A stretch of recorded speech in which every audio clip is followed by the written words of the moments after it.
HPSC PGT का जो exam हुआ था 9 सितंबर 2023 को, उनके सॉल्यूशंस के बारे में हम डिस्कस कर रहे हैं।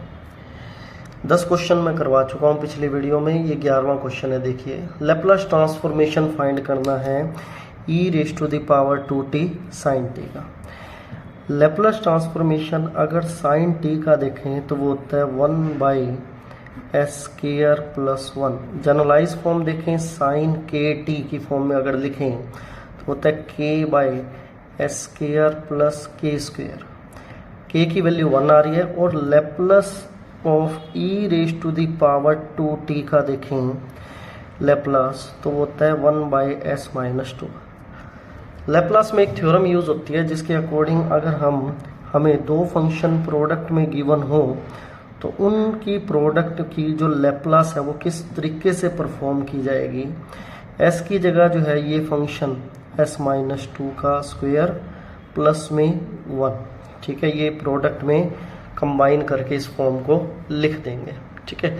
तो वैल्यू हमारे पास क्या आ जाएगी, 1/ इसका होल स्क्वायर ओपन करो s² + 4 - 4s + 1, तो वैल्यू आ गई 1/s² - 4s प्लस में 5। तो ये हमारा आंसर आ जाएगा। तो option A is the correct answer, ठीक है जी। तो ऑप्शन ए जो है हमारा करेक्ट आंसर इसका रहेगा। नेक्स्ट है question number 12, which of the following is a subspace of A vector space R3। एक जनरलाइज फॉर्म लिखवाता हूँ मैं। जनरली अगर इस फॉर्म को लिखा जाए, जो ये लीनियर फॉर्म है, तो सबस्पेस कुछ ऐसा होता है। अगर R³ की फॉर्म में लेकर चलें तो in general Lx + My + Nz = 0 type का ये ऑलवेज ए सबस्पेस रहेगा, इक्वल टू 0 ऑलवेज, ठीक है, is always subspace of vector space R³। लेकिन अगर यहाँ 0 की जगह some scalar non zero terms आ गई तो ये सबस्पेस नहीं बनेगा, ये बात ध्यान रखें, ठीक है। तो इसके अंदर नॉन जीरो टर्म्स तो इन तीनों में आ रही है, इसका मतलब ये तीनों ही सबस्पेस नहीं है।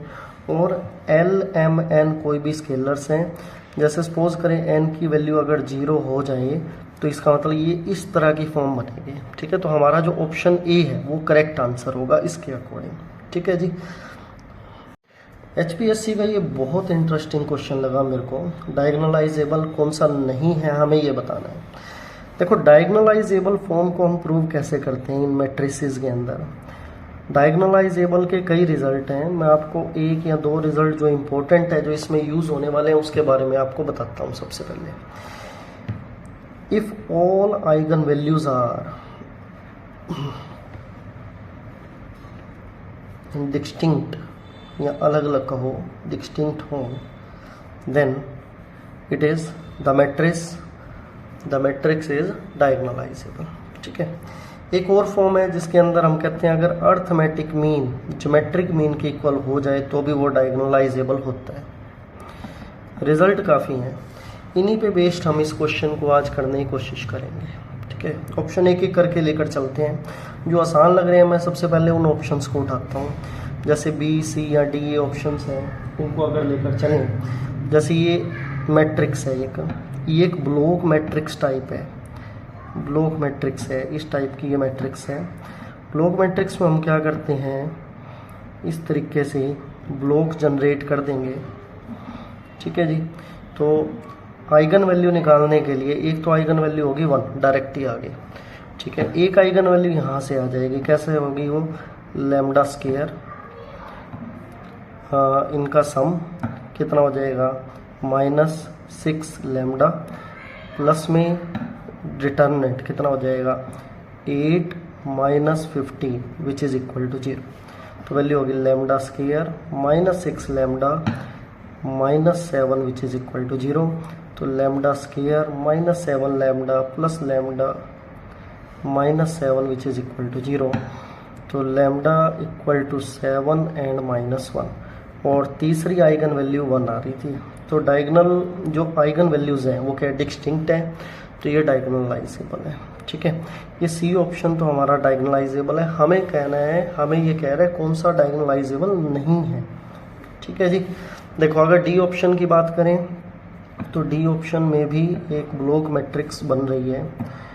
ब्लॉक मैट्रिक्स की फॉर्म को तैयार करें अगर हम, तो कुछ इस टाइप की बनेगी कि एक आइगन वैल्यू 1 तो आई गई, ठीक है, और ये फॉर्म किस टाइप से तैयार होगी, लैम्डा स्क्वायर माइनस ट्रेस कितनी है 0, ठीक है, प्लस क्या आ जाएगा माइनस का 1, ठीक है।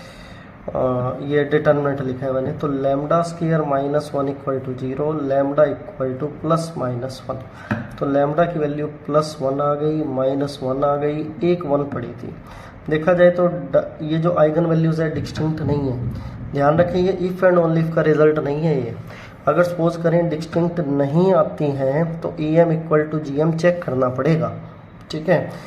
तो डी ऑप्शन के लिए हम कुछ कह नहीं सकते, E M equal to G M अगर इक्वल हुआ तो ही डायगोनलाइजेबल होगी, उसके बाद हमें काफ़ी सोल्व करना पड़ेगा, ठीक है। पेपर में इतना टाइम होता नहीं है तो हम क्या करते हैं कि एक एक करके बाकियों को चेक कर लेते हैं, शायद हो सकता है उसके अंदर हमें पहले कोई मिल जाए कि अब तो इसको सोल्व करने की जरूरत ना पड़े, और अगर बाकी कोई ऑप्शन ना मिले फिर ये हमारी मजबूरी हो जाएगी, E M equal to G M check करना पड़ेगा, ठीक है जी। जैसे ऑप्शन बी को चेक करें, 0 1 0 माइनस 1 0 0 0 0 2, ये ब्लॉक मैट्रिक्स इसमें भी बन रही है, ठीक है। तो लैम्डा की वैल्यू एक तो आगे 2 और एक लैम्डा की वैल्यू यहाँ से बनेगी लैम्डा स्क्वायर माइनस ट्रेस कितनी है 0 प्लस 1 डिटर्मिनेंट, ठीक है जी। तो lambda square plus 1 equal to 0, lambda equal to plus minus iota. देखो रियल आइगन वैल्यू एग्जिस्ट नहीं कर रही, real eigen value does not exist, ठीक है। तो ये किसी भी मैट्रिक्स को डायगोनलाइजेबल होने के लिए बेसिक कंडीशन यही है कि उसकी आइगन वैल्यू भी रियल होनी चाहिए ओवर आर। देखो डायगोनलाइजेबल अगर ओवर आर प्रूव करना है तो आइगन वैल्यू भी सारी रियल होनी जरूरी है। अब ये रियल ही नहीं आ रही तो डायगोनलाइजेबल भी पॉसिबल नहीं है। इसका मतलब क्या हुआ, ओवर आर ये डायगोनलाइजेबल नहीं होगा, ठीक है। इसका मतलब क्या होगा, ऑप्शन बी हमारा करेक्ट आंसर हो जाएगा कि ये मैट्रिक्स ऐसे मैट्रिक्स है जो डायगोनलाइजेबल नहीं है ओवर आर, ये ओवर सी डायगोनलाइजेबल है, मतलब ओवर कॉम्प्लेक्स नंबर ये डायगोनलाइजेबल है। तो मतलब ये रहा कि ऑप्शन ए और डी हमें चेक करने की जरूरत ही नहीं पड़ी, ठीक है। ए को चेक करते तो ये डायगोनलाइजेबल निकलती और ये डी को चेक करते और अर्थमेटिक मीन ज्योमेट्रिक मीन के इक्वल चेक करते तो क्या होता, ये इक्वल आ जाते, ये भी डायगोनलाइजेबल बन जाता। तो ऑप्शन बी में जो है रियल वैल्यू एग्जिस्ट ही नहीं कर रही, रियल एग्जिस्ट नहीं कर रही, रियल आइगन वैल्यू एग्जिस्ट ही नहीं कर रही, तो इसी वजह से ये डायगोनलाइजेबल ओवर आर भी नहीं होगा। तो मेरे अकॉर्डिंग 13th का जो है ऑप्शन बी जो है आंसर में आना चाहिए, ठीक है जी। नेक्स्ट क्वेश्चन है हमारे पास, बिल्कुल इजी क्वेश्चन है इनवर्स ट्रिग्नोमेट्री का। Sign inverse 3/5 plus tan inverse 1/7 की वैल्यू निकालनी है। मैं इसको 10 में कन्वर्ट करता हूँ। अगर मैं लेट कर लूँ x equal to sine inverse 3/5, तो जानते हैं आप कि साइन x की वैल्यू 3/5 हो जाएगी और कोस x जब आप सोल्व करोगे सिंपली तो 4/5 हो जाएगा। तो ऑब्वियस ही बात है tan x जो है वो 3/4 हो जाएगा। सो x की वैल्यू के आगे tan इनवर्स 3/4, ठीक है जी। tan इनवर्स 3/4 वैल्यू हम यहाँ पुट करें तो रिलेशन हमारे पास क्या आया, tan inverse 3/4 plus tan inverse 1/7। हम tan inverse x plus tan inverse y का फार्मूला जानते हैं, वो क्या होता है, tan inverse x plus y divided by 1 minus xy, ठीक है जी। तो वैल्यू हमारे पास क्या बन गई, tan इनवर्स, एलसीएम ऊपर आ गया 28, तो ये कितना हो गया, ये बन गया जी 7 इंटू में वैल्यू होगी 3, 21 प्लस 4, ठीक है जी। और इसी तरीके से यहाँ भी 28 एलसीएम आ गया तो 28 माइनस 3 ये कैंसल, तो tan इनवर्स 25 बना, ये भी 25 बना विच इज़ 1, तो tan इनवर्स 1 हो गया which is 5/4। We know that which is 5/4। 4। ठीक है, तो ऑप्शन बी जो है हमारा इसका करेक्ट आंसर हो जाएगा। ठीक है जी। देखिए नेक्स्ट क्वेश्चन है angle between two lines between two lines angle find करना है। हम एक फॉर्म जानते हैं y equal to M X plus C, Y equal to M X plus C. तो उस फॉर्म में इसको अगर कन्वर्ट करें क्या हो जाएगा, y इक्वल टू, ये टर्म दूसरी साइड चली जाएगी, √3x प्लस 5। तो स्लोप हमारे पास m1 क्या आ गया, √3 कंपैरिजन में।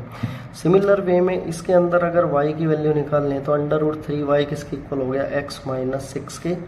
तो y की वैल्यू क्या आ गई, 1/√3x माइनस 6/√3। तो m2 हमारे पास क्या आ गया, 1/√3 आ जाएगा। ठीक है जी। तो tan थीटा हम जानते हैं, tan थीटा हमारे पास क्या होता है, एंगल फाइंड करने का mod of m1 minus m2 divided by 1 plus m1 m2 which is the angle to find the angle, formula to find the angle. ठीक है, तो tan थीटा हमारे पास क्या आ गया, m1/√3 minus 1/√3 divided by 1 plus √3 into में 1/√3। ठीक है जी। तो वैल्यू क्या बनी हमारे पास, ये √3 तो हो गया कैंसिल, तो √3 ऊपर आ गया एलसीएम, तो 3 माइनस 1/2। ठीक है जी। तो ये हो गया 1/√3। थीटा की वैल्यू 1/√3 किस एंगल पे होगी, 30 डिग्री पे। ठीक है जी। तो हमारा ऑप्शन बी जो है करेक्ट आंसर आ जाएगा। देखिए एक नेक्स्ट इंटरेस्टिंग क्वेश्चन है, the equation of tangent at the point 02 to the circle this.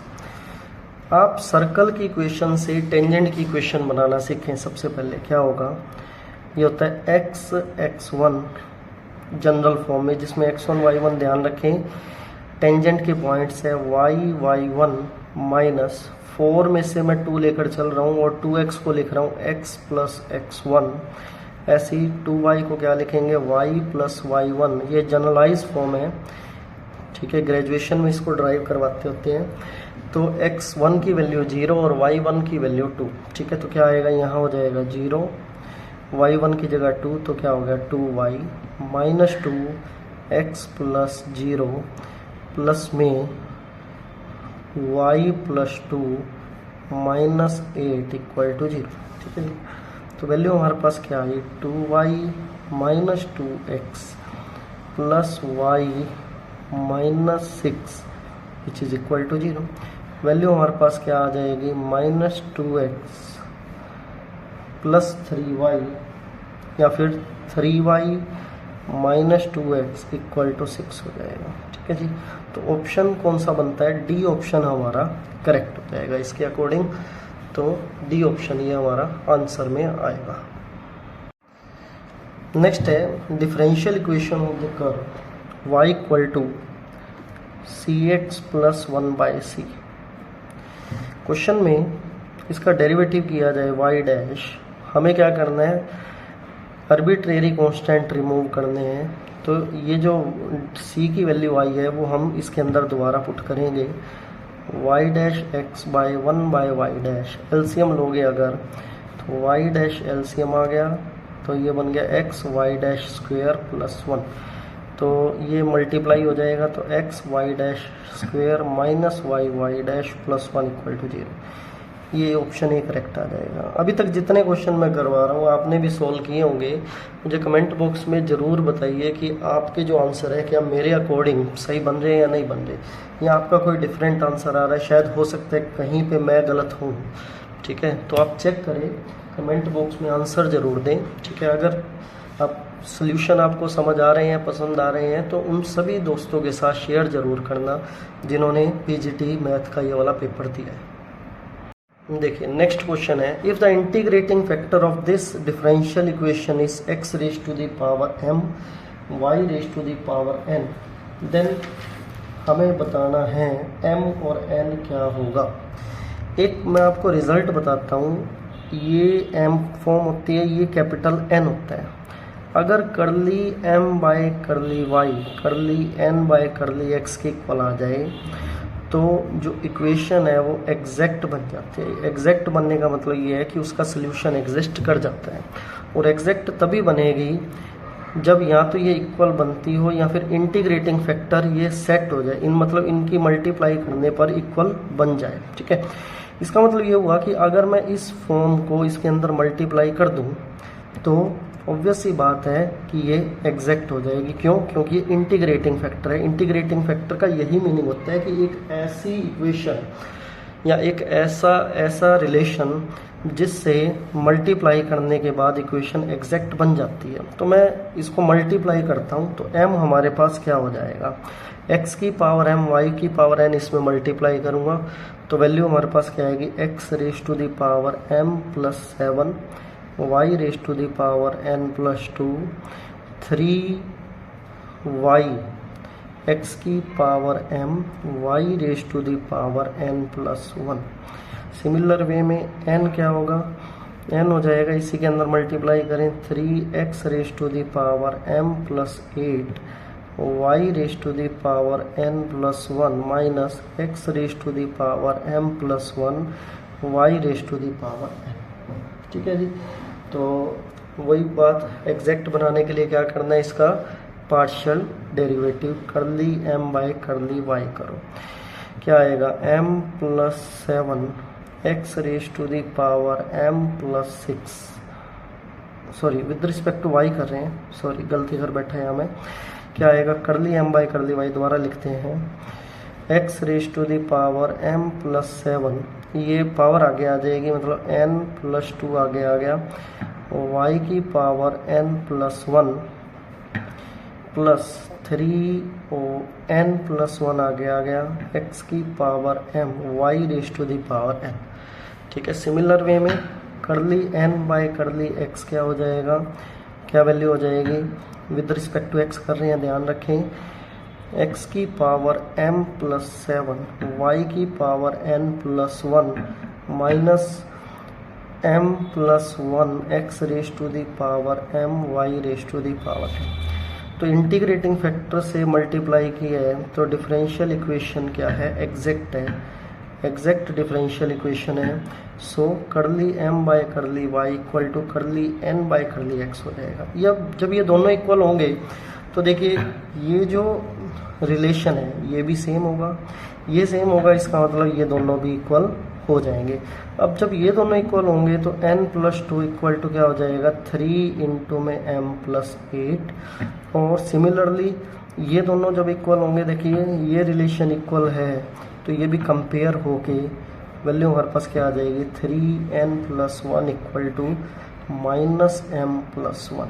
ठीक है जी, तो वैल्यू हमारे पास क्या बनी, ये बन गई हमारे पास n plus 2 equal to 3m plus 24, तो minus 3m plus n equal to 22। और सिमिलर वे में 3n plus 3 equal to minus m minus 1, ये वैल्यू इधर आके m plus 3n which is equal to minus 4। ठीक है, ये दो हमारे पास इक्वेशन बनी है।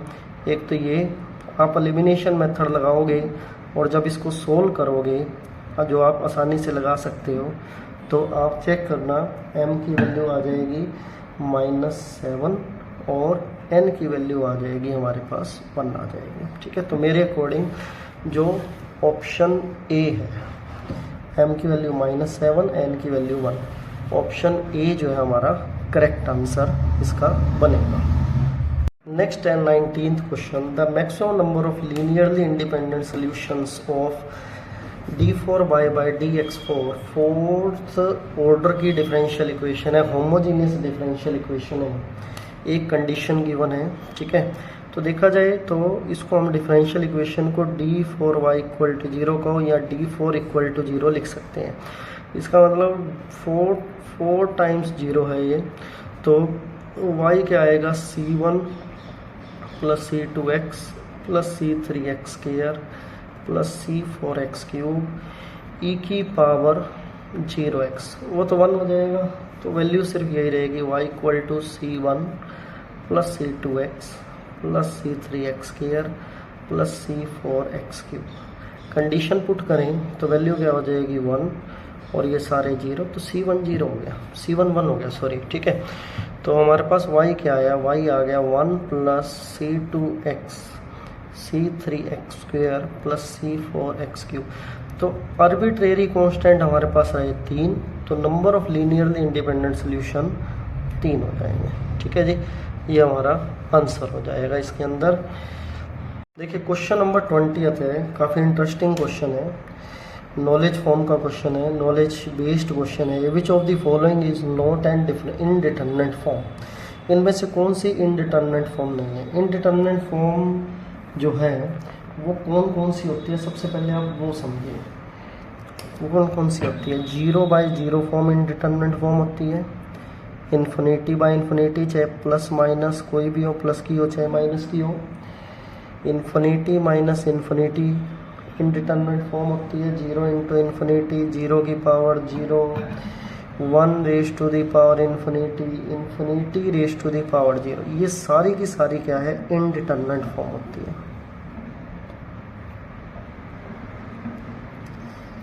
इस पे हम एल हॉस्पिटल रूल लगा सकते हैं, इनको कन्वर्ट करके इस फॉर्म में मॉडिफाइड करके इन टर्म्स में मॉडिफाई किया जा सकता है, इन पे एल हॉस्पिटल रूल लगाया जा सकता है।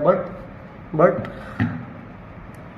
इन्फिनिटी प्लस इन्फिनिटी को या इन्फिनिटी माइनस, दोनों माइनस के हो, 0 की पावर इन्फिनिटी को, 0 की पावर माइनस इन्फिनिटी को, इनका रिजल्ट क्या आएगा, इन्फिनिटी, इसका रिजल्ट माइनस इन्फिनिटी, इसका रिजल्ट 0, इसका रिजल्ट माइनस इन्फिनिटी, ठीक है जी। इन्फिनिटी इंटू इन्फिनिटी का रिजल्ट इन्फिनिटी, ठीक है। ये सारी की सारी ये जो मैंने फॉर्म बताई ये डिटर्मिनेंट फॉर्म होती है, डिटर्मिनेंट फॉर्म। अब इसके अंदर से ऑप्शन चेक कर लो आप, ऑप्शन कौन कौन से हैं।